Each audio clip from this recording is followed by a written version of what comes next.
Hello ವೀಕ್ಷಕರೇ, ಪ್ರಿಯಾ ಸುಚಿ ಚಾನಲ್ಗೆ ಸ್ವಾಗತ. ನಾನಿವತ್ತು 100% ಢಾಬಾ ಸ್ಟೈಲ್ನಲ್ಲಿ ಮಾಡುವಂಥ ಚಿಕನ್ ಗ್ರೇವಿಯನ್ನು ಮನೆಯಲ್ಲೇ ಸುಲಭವಾಗಿ ಮಾಡ್ಕೊಳ್ಳೋದು ಹೇಗೆ ಅಂತ ತೋರಿಸ್ತಾ ಇದ್ದೀನಿ.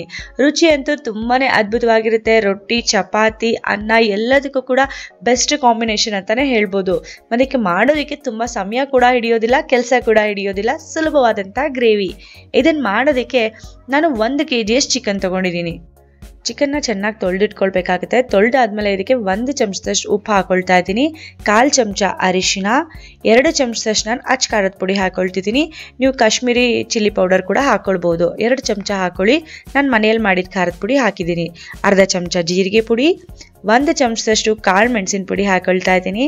ಹಾಗೆಯೇ 1 ಚಮಚದಷ್ಟು ಧನಿಯಾ ಪುಡಿ. ಚಿಕನ್ ಮಸಾಲ ಪುಡಿ ಕೂಡ 1 ಚಮಚ ಹಾಕೊಳ್ಳೋಣ. ಅದಿಲ್ಲ ಅಂದರೆ ಗರಂ ಮಸಾಲ ಪುಡಿ ಹಾಕೊಳ್ಳಿ. 1 ಚಮಚದಷ್ಟು ಶುಂಠಿ ಬೆಳ್ಳುಳ್ಳಿ ಪೇಸ್ಟ್ನ ಫ್ರೆಶ್ ಆಗಿ ಮಾಡ್ಕೊಂಡು ಹಾಕೊಂಡಿದ್ದೀನಿ. 1/4 ಕಪ್ನಷ್ಟು ಗಟ್ಟಿಯಾಗಿರೋಂಥ ಮೊಸರನ್ನ ಹಾಕೊಂಡಿದ್ದೀನಿ. ಈಗ ಎಲ್ಲ ಮಸಾಲೆಯನ್ನು ಚಿಕನ್ ಪ್ರತಿಯೊಂದು ಪೀಸಸ್ಗೂ ಕೂಡ ಚೆನ್ನಾಗಿ ಹಚ್ಕೊಳ್ಬೇಕಾಗುತ್ತೆ. ನೋಡಿ, ಈ ಥರ ಚೆನ್ನಾಗಿ ಮಸಾಲೆ ಎಲ್ಲ ಹಚ್ಚಾದ್ಮೇಲೆ ಅರ್ಧ ಗಂಟೆಯಿಂದ 1 ಗಂಟೆಗಳ ಕಾಲ ನಾವು ಇದನ್ನು ಮ್ಯಾರಿನೇಟ್ ಆಗೋದಕ್ಕೆ ಅಂದರೆ ನೆನೆಯೋದಕ್ಕೆ ಬಿಡಬೇಕಾಗುತ್ತೆ. ನಾನು ಕೂಡ 1 ಗಂಟೆಗಳ ಕಾಲ ಬಿಟ್ಟಿದ್ದೆ. ಈಗ 1 ಗಂಟೆಗಳ ಕಾಲ ನಂತರ ಈಗ ನಾನು ಗ್ರೇವಿ ಮಾಡ್ಕೊಳ್ತಾ ಇದ್ದೀನಿ. ಗ್ರೇವಿ ಮಾಡ್ಕೊಳ್ಳೋದಕ್ಕೆ ಒಂದು ಕಡಾಯಿ ಅಥವಾ ಪ್ಯಾನ್ ತಗೊಳ್ಬೇಕು. ಇದಕ್ಕೆ 1 ಚಮಚದಷ್ಟು ತುಪ್ಪ ಹಾಕೊಳ್ಳೋಣ. ತುಪ್ಪದ ಜೊತೆ ನಾನು 2 ಚಮಚದಷ್ಟು ಎಣ್ಣೆ ಕೂಡ ಹಾಕೊಳ್ತಾ ಇದ್ದೀನಿ. ತುಪ್ಪ ಎಣ್ಣೆ ಎರಡೂ ಕೂಡ ಕಾದ್ಮೇಲೆ ನಾನು ಇದರಲ್ಲಿ ಕೆಲವೊಂದು ಮಸಾಲೆ ಪದಾರ್ಥಗಳನ್ನ ಹಾಕೊಳ್ತಿದ್ದೀನಿ. ಚಕ್ಕೆ, ಲವಂಗ, ಏಲಕ್ಕಿ ಇದನ್ನೆಲ್ಲ ಒಂದು 30 ಸೆಕೆಂಡ್ಗಳ ಕಾಲ ಎಣ್ಣೆಯಲ್ಲಿ ಚೆನ್ನಾಗಿ ಫ್ರೈ ಮಾಡ್ಕೊಳ್ಳೋಣ. ಅದ್ರ ಸುವಾಸನೆ ಎಲ್ಲ ಎಣ್ಣೆಯಲ್ಲಿ ಬಿಟ್ಕೊಳ್ಳುತ್ತೆ. ಅದಾದಮೇಲೆ ನಾನು 2 ಈರುಳ್ಳಿಯನ್ನು ಸಣ್ಣದಾಗಿ ಕತ್ತರಿಸಿ ಹಾಕೊಳ್ತಾ ಇದ್ದೀನಿ. ಈರುಳ್ಳಿಯನ್ನು ಕೂಡ ನಾವು ಚೆನ್ನಾಗಿ ಫ್ರೈ ಮಾಡ್ಕೊಳ್ಬೇಕು, ಒಳ್ಳೆ ಗೋಲ್ಡನ್ ಕಲರ್ ಬರೋ ತನಕ. ಎಷ್ಟಾಗುತ್ತೋ ಅಷ್ಟು ಸಣ್ಣದಾಗಿ ಕತ್ತರಿಸಿ ಹಾಕೊಳ್ಳಿ. ಈಗ ನೋಡಿ, ಈರುಳ್ಳಿ ಕೂಡ ಚೆನ್ನಾಗಿ ಫ್ರೈ ಆಗಿದೆ. ಈರುಳ್ಳಿಯನ್ನು 2 ನಿಮಿಷ ಚೆನ್ನಾಗಿ ಫ್ರೈ ಮಾಡ್ಕೊಂಡಾದ್ಮೇಲೆ ಇದ್ರಲ್ಲಿ ನಾನೀಗ ಶುಂಠಿ ಬೆಳ್ಳುಳ್ಳಿ ಪೇಸ್ಟ್ನ ಕೂಡ ಹಾಕೊಳ್ತಿದ್ದೀನಿ. ಒಂದು ಅರ್ಧ ಚಮಚದಷ್ಟು. ಯಾಕೆಂದರೆ ಚಿಕನ್ನಲ್ಲಿ ಆಲ್ರೆಡಿ 1 ಚಮಚ ಹಾಕಿರೋದ್ರಿಂದ ಇಲ್ಲಿ ಒಂದು ಅರ್ಧ ಚಮಚ ಹಾಕೊಂಡ್ರೆ ಸಾಕು.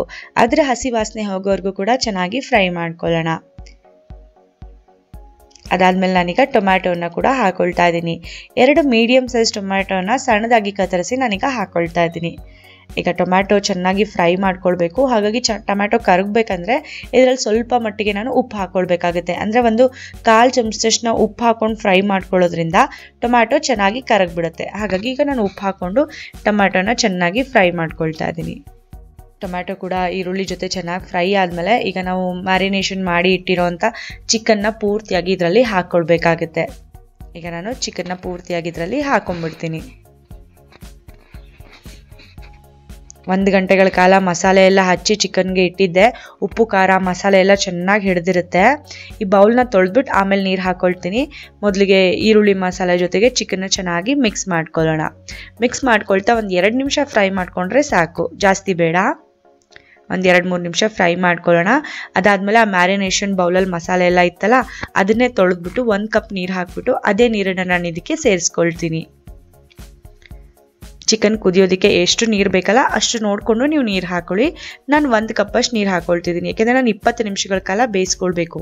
ಚಿಕನ್ ಬೇಯೋದಕ್ಕೆ 20 ನಿಮಿಷಗಳ ಕಾಲ ಸಮಯ ಹಿಡಿಯುತ್ತೆ.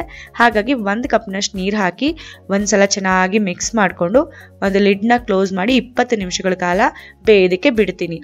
ಮಧ್ಯ 10 ನಿಮಿಷ ಆದಮೇಲೆ ಒಂದ್ಸಲ ಲಿಡ್ನ ಓಪನ್ ಮಾಡಿ ಒಂದ್ಸಲ ಚೆನ್ನಾಗಿ ಮಿಕ್ಸ್ ಮಾಡಿಕೊಂಡು ಮೇಲೆ ಕೆಳಗೆ ಮಾಡ್ಕೊಳ್ಳೋಣ. ಏಕೆಂದರೆ ಲೆಗ್ ಪೀಸ್ ದೊಡ್ಡದಿದ್ರೆ ಇನ್ನೊಂದು ಸೈಡ್ಗೆ ಬೇಯೋದಿಲ್ವಲ್ಲ, ಹಾಗಾಗಿ ಚೆನ್ನಾಗಿ ತಿರುಗಿಸ್ಬಿಟ್ಟು ಒಂದ್ಸಲ ಮಿಕ್ಸ್ ಮಾಡಿ ಮತ್ತೆ ಲಿಡ್ನ ಕ್ಲೋಸ್ ಮಾಡೋಣ. ಪೂರ್ತಿಯಾಗಿ 20 ನಿಮಿಷಗಳ ಕಾಲ ಆದಮೇಲೆ ಚಿಕನ್ ಗ್ರೇವಿ ತಯಾರಾಗಿದೆ. ಒಳ್ಳೆ ಸುವಾಸನೆ ಬರ್ತಾ ಇದೆ. ಕೊನೆಯಲ್ಲಿ ಇದಕ್ಕೆ ನಾವು ಸ್ವಲ್ಪ ಸಣ್ಣದಾಗಿ ಕತ್ತರಿಸಿರೋಂಥ ಕೊತ್ತಂಬರಿ ಸೊಪ್ಪು ಹಾಕ್ಬಿಟ್ರೆ ಸಾಕು. ನೋಡಿ, ಗ್ರೇವಿ ಕೂಡ ನೀವು ನೋಡ್ಕೊಳ್ಳಿ ಕನ್ಸಿಸ್ಟೆನ್ಸಿ ಯಾವ ರೀತಿ ಇರಬೇಕು. ನಿಮಗೆ ಚಪಾತಿ ಜೊತೆನೋ, ರೊಟ್ಟಿ ಜೊತೆನೋ ಅಥವಾ ರೈಸ್ ಜೊತೆನೋ ಅಂತ ನಿಮಗೆ ಇನ್ನೊಂದು ಸ್ವಲ್ಪ ಗಟ್ಟಿ ಬೇಕೆಂದರೆ ಇನ್ನೊಂದು 5 ನಿಮಿಷ ಕುದಿಸ್ಕೊಳ್ಳಿ, ಗಟ್ಟಿಯಾಗಿ ಆಗುತ್ತೆ.